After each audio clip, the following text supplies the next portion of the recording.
जैसा कि इसके प्रीवियस एपिसोड में देखा था कि याओ अपने मेन कैरेक्टर के इतने बड़े बड़े अचीवमेंट्स को देखकर हैरान हो गई होती है और अपने मेन कैरेक्टर के बारे में और भी चीज़ें जानने के लिए क्यूरियस हो जाती है। फिर सीन वापस से शिफ्ट होता है अपने मेन कैरेक्टर नीसियोटियान पर, जो अपने मार्शल आर्ट की अभी भी प्रैक्टिस कर रहा होता है और अपने मार्शल आर्ट की प्रैक्टिस करते हुए अपने मन में कहता है कि मैंने पिछले 10 सालों से अपने मार्शल आर्ट की प्रैक्टिस नहीं की है, लेकिन इसके बावजूद भी मैंने ये एक्सपेक्ट नहीं किया था कि अभी भी मैं अपने मार्शल आर्ट में इतना अच्छा रहूँगा। और अगर मैं अपने मार्शल आर्ट ट्रेनिंग के दिनों को याद करूँ तो वह समय मेरे लिए बहुत ही अच्छा और प्रीशियस था। उस समय ट्रेनिंग के दौरान मार्शल आर्ट का हर एक मूव मुझे बहुत ही स्मूथ और कंफर्टेबल फील कराता था। उस फीलिंग को महसूस किए कई साल बीत चुके हैं, जो कि अभी मुझे फील हो रहा है, जिसकी वजह से अब मुझे इस समय काफ़ी ज़्यादा अच्छा महसूस हो रहा है। इसलिए मुझे थोड़ी और प्रैक्टिस कर लेनी चाहिए। और नीसियोटियन जैसे जैसे अपनी प्रैक्टिस कर रहा होता है, उसके हाथों के बीच में बहुत सारी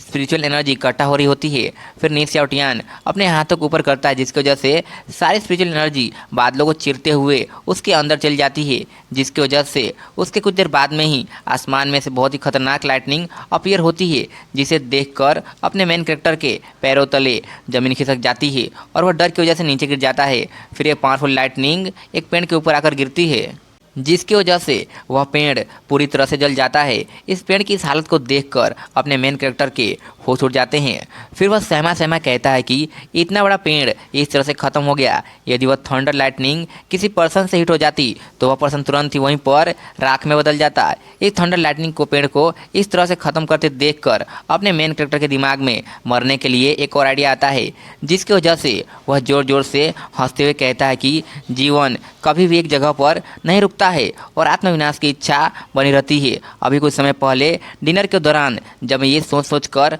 पागल हुए जा रहा था कि मुझे मरने के लिए फिर से कोई भी अपॉर्चुनिटी नहीं मिलेगी, लेकिन फॉर्चुनेटली इस थंडर लाइटनिंग ने मुझे एक बहुत ही अच्छा आइडिया दे दिया है। फिर अपना मेन कैरेक्टर थंडर लाइटनिंग की तरफ इशारा करते हुए कहता है कि यह कल्टीवेशन का वर्ल्ड है, उसके बावजूद भी यहाँ के लोग हेमली थंडर के कांटेक्ट में आते ही एक राख के ढेर में बदल जाते हैं। और मेरे जैसे एक ऑर्डिनरी पर्सन के ऊपर जब ये थंडर लाइटनिंग गिरेगी तो मुझे कुछ पल ही लगेंगे राख के ढेर में बदलने में। ये बोलकर जोर जोर से हंसते हुए अपना मेन कैरेक्टर कहता है कि इस बार मैं डेफिनेटली अपने सेल्फ डिस्ट्रक्शन के क्वेस्ट को सक्सेसफुली पूरा कर लूँगा और मर कर अपने रियल वर्ल्ड में वापस चला जाऊँगा। और यहाँ पर अपने मेन कैरेक्टर को तो बिल्कुल भी आइडिया ही नहीं कि वह कितना ग्रेट पर्सन है और वह इस वर्ल्ड में इतना ज़्यादा पावरफुल है कि जिसके सामने हेवनली थंडर भी कुछ नहीं है। फिर हमें लूसियर और याओ के कमरे का सीन दिखाया जाता है, जहाँ पर लूसियर अपने मेन कैरेक्टर के मार्शल आर्ट को सीखने की कोशिश कर रही होती है। लूसियर को ऐसा करते देखकर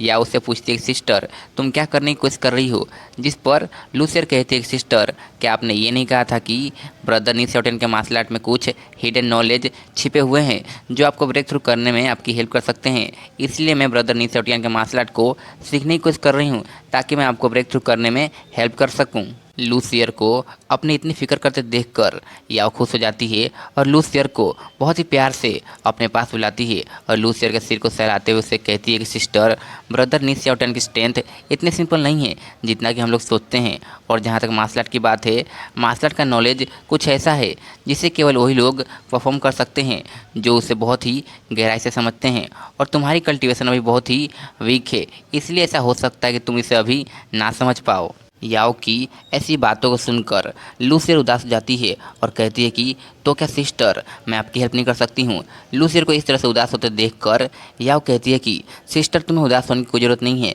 तुमने मेरी हेल्प करने के बारे में सोचा यही मेरे लिए काफ़ी है। और अपनी डोंकी को देखते हैं जो इनके खिड़की के ठीक पास में ही सोई होती है और इनकी सभी बातों को सुन रही होती है और इन पर गुस्सा कर रही होती है। फिर अपनी डोंकी जल्दी से खड़ी होती है और अपने ह्यूमन फॉर्म में आने लगती है और अपने ह्यूमन फॉर्म में आने के बाद अपनी डोंकी इन लोगों को ताना मारते हुए कहती है कि मेरे मास्टर बहुत ही पावरफुल है, ये कैसे पॉसिबल हो सकता है कि तुम जैसी एक छोटी सी लड़की मेरे मास्टर के स्किल्स को कॉपी कर ले। फिर अपनी बॉडी की तरफ देखती है और खुश हो जाती है और कहती है कि मास्टर अभी जिस मार्शल आर्ट के सेट को परफॉर्म कर रहे थे उसे मैंने पहले भी देखा है और ऐसा लगता है कि उसे टाइची कहा जाता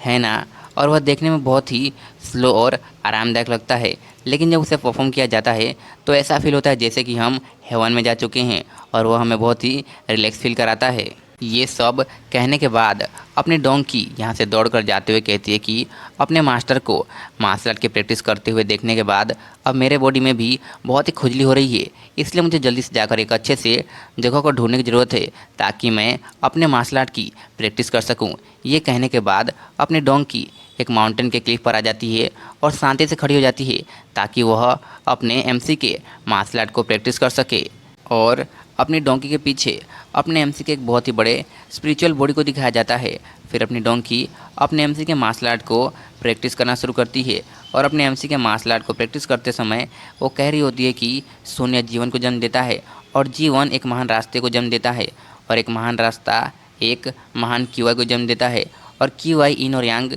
में विभाजित हो जाती है और इन और यांग हेवन और अर्थ को जन्म देते हैं और हेवन और अर्थ सभी चीज़ों को जन्म देता है और यही परिवर्तन और सिलेक्शन का मूल सिद्धांत है। यह 10,000 सत्यों की शुरुआत है और सभी फेनोमेना का यही प्रोसेस है। फिर कहती है कि मैं सुप्रीम मिस्ट्री रिलम में एंटर कर रही हूँ। यह बहुत ही खाली और बहुत ही शून्य है और अपनी डोंकी जैसे जैसे प्रैक्टिस कर रही होती है उसके पास हेवन एंड अर्थ की स्पिरिचुअल एनर्जी एक जगह पर इकट्ठा हो रही होती है और उसके ऊपर बादल और थंडर एक जगह पर घूम रहे होते हैं। फिर हमें बादल के अंदर का सीन दिखाया जाता है जहाँ पर थंडर गॉड की हालत ख़राब होती है और उसे चक्कर आ रहे होते हैं और अपने सिर पर हाथ रखकर कहता है कि पता नहीं किसने उतने लार्ज अमाउंट में एक स्पिरिचुअल गोले को मेरी तरफ भेज दिया जो मेरे पास आकर फट गया और यहाँ पर एक बहुत ही बड़ा गड्ढा कर दिया और उसकी वजह से मैं इतना डर गया था कि मैंने नीचे एक थंडर बोल्ट का अटैक कर दिया जिसकी वजह से मैं अभी तक हिला हुआ हूँ। थंडर गॉड को इस हालत में देखकर